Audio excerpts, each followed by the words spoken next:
First, there was Kirby's Dream Land. Then there was Kirby's Adventure. Finally, the other title relevant to this discussion and today's subject matter, Kirby's Dream Land 2, released in 1995 for the original Game Boy. Now, Kirby's Dream Land 2 is one of the games featured on the Kirby Dream Collection for the Wii, and I considered using that as video fodder for this review thing, mostly because I already had the footage. But I opted for the original Game Boy version because this has one thing that the Dream Collection does not have, and that is Super Game Boy compatibility.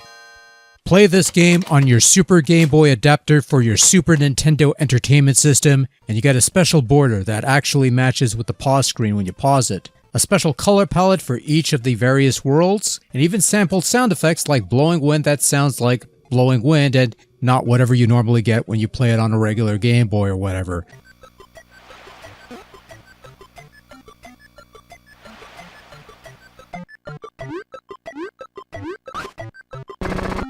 So yes, it's the Super Game Boy through and through. And you know they recently introduced Game Boy games onto the Nintendo Switch Online thing. If any games that had Super Game Boy compatibility does not include Super Game Boy compatibility when it hits the Switch, then I will be usually ambivalent. Forget that, it's out, let's check it out. Okay, we're on the table here. We got the Nintendo Switch on here. We got the Nintendo Switch Online Game Boy service, and right here you see Kirby's Dream Land 2. So, we're going to see what pops up on screen, and it's a black and white display. And no sampled sound effects. Fantastic. Way to go, Nintendo. Didn't think you let me down in providing the one thing that this thing really, anyways.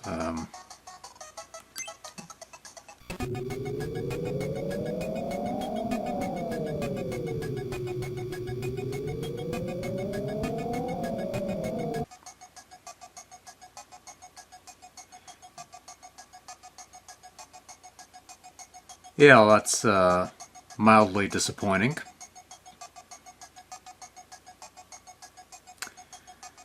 I guess you could go back to the review fodder. I'm going to play a little more. Kirby's Dream Land 2 is what I'd like to call essentially a lesser version of Kirby's Adventure, and I don't necessarily mean that in any negative way, because that's really what it is, to a degree at least. You've got a similar plot where King DDD is being a DD Dick again, but this time controlled by a great power called Dark Matter. You've got 7 worlds to explore, but these usually comprise a couple levels and a boss encounter at most. All these stages can be revisited, including the boss rooms, which become little mini-games where you have to collect all the stars while avoiding getting hit by hazards, because one hit will end the game and put you back to the overworld. Kirby retains his ability to swallow up foes and consume their powers if he's flashing, though the overall pool of abilities Kirby can acquire on his own is smaller than in Kirby's Adventure. And there is also a side quest where you need to claim these rainbow drop things, 1 per world, in order to unlock the game's final battle and thus the true ending.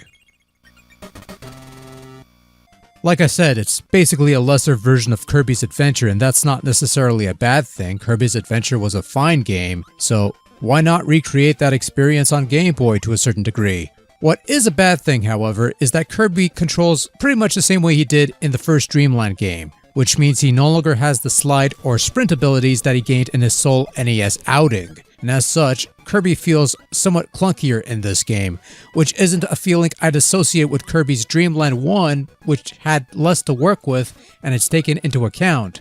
But here, there would be many times I would instinctively attempt a sprint or a slide to cover a little more ground, only to realize that I can't do that here because I don't have those abilities. Don't get me wrong, control is fine, as good as it was in Dreamland 1, but the lack of slide and running makes the game feel a little lacking and somewhat restrictive for no reason whatsoever.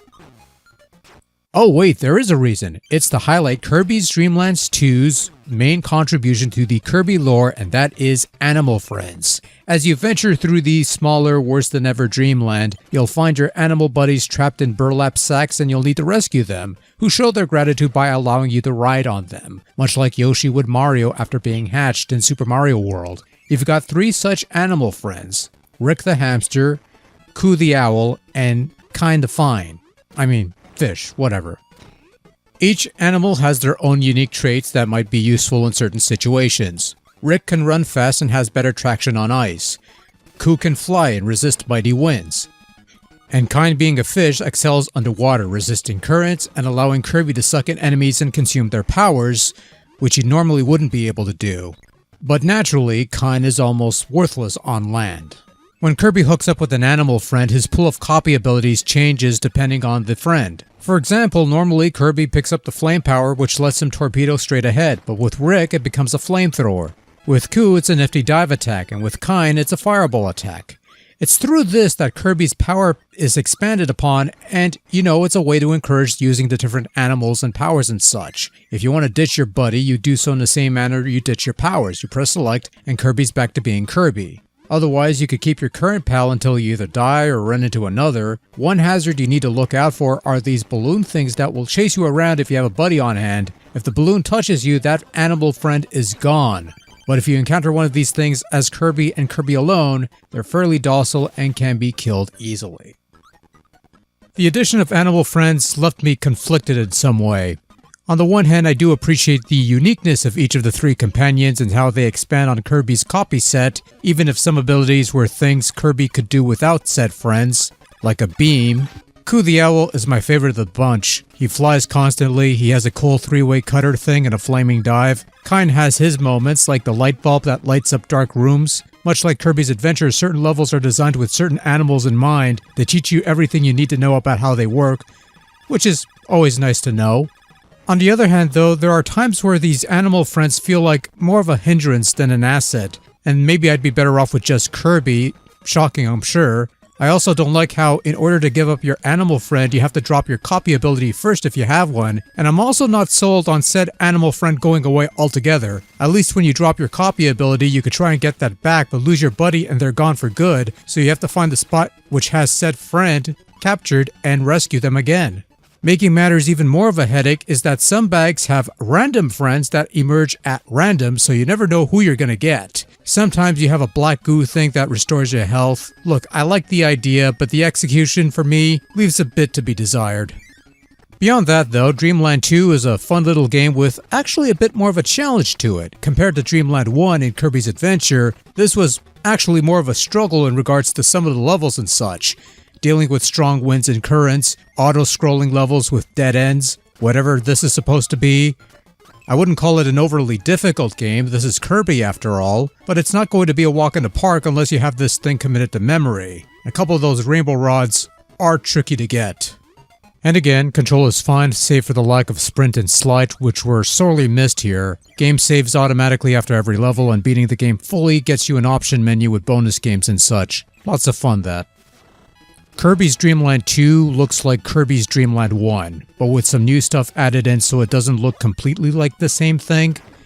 It's the Mega Man treatment pretty much. You recycle some of the old stuff from past games, the sprites, the Kirbys and whatnot, some of the enemies, and you make new stuff similar to the old stuff, and voila, you got graphics for a new game and sequel and such. Since this is pretty much the last 8-bit Kirby platformer, not counting a couple of spin-offs here and there, we'll give it a pass. It looks fine. You still have that nice, overall clean look that lends itself nicely to old Game Boy hardware with blurry screens. There's a fair bit of charm and personality to the character designs. The gagged tree got a bit of a chuckle out of me for some reason. Super Game Boy gives each world its own color palette, and there's extra bits and bobs here and there, none of which made it to Switch unless they do an update down the road, but yeah, that's a bit of a bummer. You also don't get some of the digitized samples that only play on the Super Game Boy, which adds a bit of flavor to the game. Playing this on a Game Boy or anything else, you hear nothing and it just feels empty. Sound effects are largely recycled stuff and it sounds fine. The music is also largely fine. They recycled a couple of Dreamland tunes and one adventure tune, with the rest of Dreamland 2's music being largely new and fairly decent. Each world has their own unique overworld and level music, which is fine. If there is one minor nibble that I have with the soundtrack, it's that each animal has their own unique track that plays when you're paired up with them, and that unique track supersedes the normal stage music, which, yeah, sure, Koo's got my favorite animal tune of the bunch, but it's not enough to be playing for most of the time I have the guy on hand. Sometimes a little musical variety helps, you see. That's all I'm saying. Kirby's Dream Land 2 is a perfectly fine game in its own right, and certainly as a sequel to the original Game Boy release, it's a significant step forwards.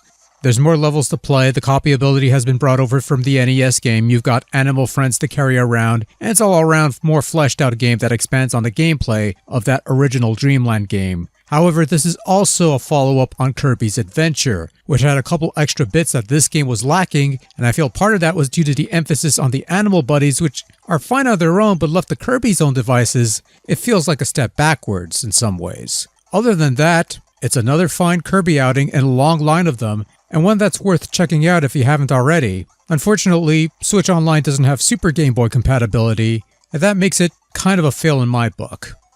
Hopefully this changes in the future, but for now, just cue the gimmick. You know, more than the slide and the sprint being gone, you could have at least kept the UFO. That thing was awesome. Instead you stick me with a fish. God damn it.